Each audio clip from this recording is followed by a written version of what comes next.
আলোচিত এবং ঘটনাবহুল ভূখণ্ডসমূহের অন্যতম হল পূর্ণ ভবিষ্যৎবাণী রয়েছে সিরিয়াকে কেন্দ্র করে। আজকের সিরিয়ার প্রাচীন এবং ঐতিহাসিক নাম ছিল শাম।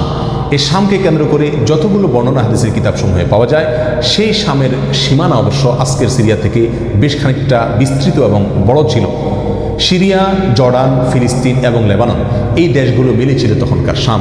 অবশ্য তখনকার শামের সবচেয়ে প্রধান এবং বড় অংশ যেহেতু আজকের সিরিয়ায়, সেই জন্য সিরিয়াকেই সাধারণত শাম বলা হয়। শাম বা সিরিয়ার প্রধান এবং অন্যতম বৈশিষ্ট্য হলো যুগে যুগে আল্লাহ সুবহানাহু ওয়া তাআলার পক্ষ থেকে বিভিন্ন নবী রাসূল যে সারা পৃথিবীতে এসেছেন, তাদের সবচেয়ে বড় অংশ এবং সবচেয়ে বেশি সংখ্যক নবী রাসূল এসেছেন এই শাম বা সিরিয়ায়। শাম বা সিরিয়া এটাই কিয়ামতের ময়দান হবে। কিয়ামতের দিন লোকেরা এখানেই সমবেত হতে থাকবে। এর বাইরেও শাম বা সিরিয়া প্রসঙ্গে রাসূল করিম সাল্লাল্লাহু আলাইহি ওয়াসাল্লামের আরও অনেক গুরুত্বপূর্ণ মন্তব্য এবং বক্তব্য রয়েছে। সামান্য কয়েকটি বক্তব্য আজ আপনাদের সম্মুখে আমরা পেশ করতে চাই। তার মধ্যে এক নম্বর হলো সহিহ বুখারীতে বর্ণিত হয়েছে, নবী আলাইহিস সালাম বলেছেন, লা তাযালু তায়ফাতুম মিন উম্মতি মানসুরিন লা ইয়াদুররুহুম মান খাযালাহুম হাত্তা তাকুমাস সাআহ। অর্থাৎ আমার উম্মতের মধ্যে একটা বিশেষ শ্রেণী, বিশেষ কিছু লোক থাকবে, একটা দল থাকবে যারা সত্যের পক্ষে লড়াই করতে থাকবে, আল্লাহর সাহায্য তাদের সঙ্গে থাকবে এবং তারা এই সত্যের পক্ষের লড়াইকে অব্যাহত রাখবে কিয়ামত কায়েম হওয়া পর্যন্ত। তাদেরকে যারা পর্যদস্ত করতে চায়, অপমান করতে চায়, ক্ষতি করতে চায়, তাদের কেউই তাদের কোনো ক্ষতি করতে পারবে না। এই হাদিসে নবী আলাইহিস সালাম যে দলটির কথা বলেছেন, যারা সাহায্য প্রাপ্ত হবেন আল্লাহর পক্ষ থেকে এবং যারা অটল অবিচল থাকবেন সত্যের উপরে কিয়ামত পর্যন্ত, যাদেরকে কেউ অপদস্থ করতে পারবে না, সেই দলটি কারা এবং তাদের অবস্থান কোথায় হবে, এই প্রসঙ্গে সহিহ বুখারীতে নবী আলাইহিস সালামের একাধিক সাহাবায়ে কেরামের মন্তব্য রয়েছে, যারা বলেছেন যে এখানে যে দলটির কথা বলা হয়েছে তারা হলেন সিরিয়ায় অবস্থানকারী হবেন এবং এটা হবে কিয়ামতের ঠিক আগ মুহূর্তে। তাবরানির এক বর্ণনা নবী আলাইহিস সালাম নিজেও বলেছেন আল্লাহর সাহায্যপ্রাপ্ত সেই দলটি থাকবে সিরিয়ায় বা শামে। সিরিয়া প্রসঙ্গে দ্বিতীয় হাদিসটি বর্ণিত হয়েছে সহিহ বুখারীতে। বিখ্যাত সাহাবী আব্দুল্লাহ ইবনে ওমর রাদিয়াল্লাহু তাআলা আনহু বলেছেন, রাসূল করিম সাল্লাল্লাহু আলাইহি ওয়াসাল্লাম ইরশাদ করেছেন, আল্লাহুম্মা বারিক লানা ফি শামিনা ওয়া ফি ইয়ামানিনা। অর্থাৎ আল্লাহ আমাদের সিরিয়ায়, আমাদের ইয়ামানে আপনি বরকত দান করুন। এই কথা বলার পরে উপস্থিত লোকেরা বলল, ইয়া রাসূলুল্লাহ ওয়া ফি নাজদিনা, আমাদের নজদেও আল্লাহ বরকত দান করুন, সেই দোয়া করুন আপনি। নবী আলাইহিস সালাম তাদের কথায় কর্ণপাত না করে আবারও বললেন, আল্লাহুম্মা বারিক লানা ফি শামিনা ওয়া ফি ইয়ামানিনা। লোকেরা আবারও বললেন, ওয়া ফি নাজদিনা, আমাদের নজদেও। নবী আলাইহিস সালাম তখনও একই কথার পুনরাবৃত্তি করলেন এবং পরিশেষে বললেন, নাজদ সেই জায়গায় তো ফিতনা ফাসাদ হবে, সেখানে তো হত্যা মারামারি খুনাখুনি হবে, সেখানে তো ভূমিকম্প দেখা দিবে এবং সেখান থেকে তো শয়তানের শিং উত্থিত হবে, সেখান থেকে তো শয়তানের শিংয়ের আবির্ভাব ঘটবে, বের হবে।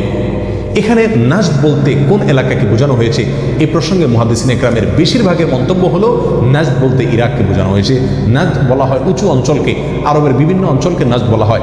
হেজাজ এটাকেও নাজদ বলা হয়, যেটা সৌদি আরবের ভিতরে, আর ইরাককেও নাজদ বলা হয়। সহিহ বুখারীর বিশ্ববিখ্যাত ব্যাখ্যাতা আল্লামা কিরমানী রাহিমাহুল্লাহ এবং আল্লামা খাত্তাবী রাহিমাহুল্লাহ এবং আল্লামা ইবনে আব্দুল বার রাহিমাহুল্লাহ সহ অনেক বড় বড় মুহাদ্দিসিন ইকরাম এবং হাদিসবিদগণ মন্তব্য করেছেন যে হাদিসের শেষ অংশে নবী আলাইহিস সালাম যে নাজদ প্রসঙ্গে মন্তব্য করেছেন, সেখানে নাজদ বলতে ইরাককে বোঝানো হয়েছে। হাদিসের সবচেয়ে বড় সমাহার কানজুল আহমালে আবু নাঈমের বর্ণিত নবী আলাইহিস সালামের এক হাদিসে পরিষ্কারভাবে নবী আলাইহিস সালাম নিজেই বলে দিয়েছেন এখানে নাজদ বলতে ইরাককে বোঝানো হয়েছে।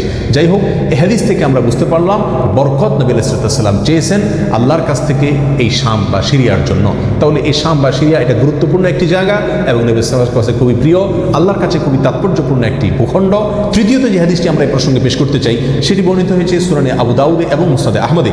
নবী আলাইহিস সালাম থেকে বর্ণনা করেছেন আব্দুল্লাহ ইবনে হাওয়ালা রাদিয়াল্লাহু তাআলা আনহু, তিনি বলেন যে রাসূল করিম সাল্লাল্লাহু আলাইহি ওয়াসাল্লাম আমাকে বলেছেন, দেখো যখন তুমি দেখবে যে খেলাফত পবিত্র ভূমিতে অবতরণ করেছে, নেমেছে, এসেছে, প্রতিষ্ঠিত হয়েছে, তখন তুমি ধরে নিবে যে কিয়ামত খুবই সন্নিকটে এসে গেছে।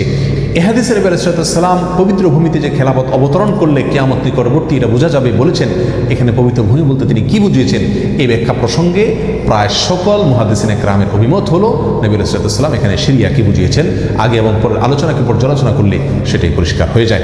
সিরিয়া প্রসঙ্গে চতুর্থ যে হাদিসটি আমরা পেশ করতে চাই, সেটি সুনান তিরমিজিতে বর্ণিত হয়েছে। সেই হাদিস থেকে বোঝা যায় নবী আলাইহিস সালাম সিরিয়াকে গোটা মুসলিম বিশ্বের জন্য হৃৎপিণ্ড হিসেবে অভিহিত করেছেন, মন্তব্য করেছেন।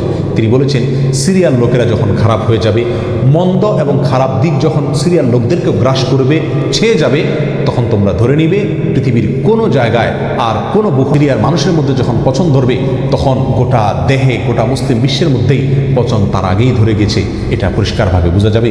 হাদিস থেকেও সিরিয়া অত্যন্ত গুরুত্বপূর্ণ ভূখণ্ড, সেটা পরিষ্কারভাবে আমরা বুঝতে পারি। সিরিয়া প্রসঙ্গে 5 নম্বর হাদিসটি বর্ণনা করেছেন আবু হুরায়রা রাদিয়াল্লাহু তাআলা আনহু, আর এটি বর্ণিত হয়েছে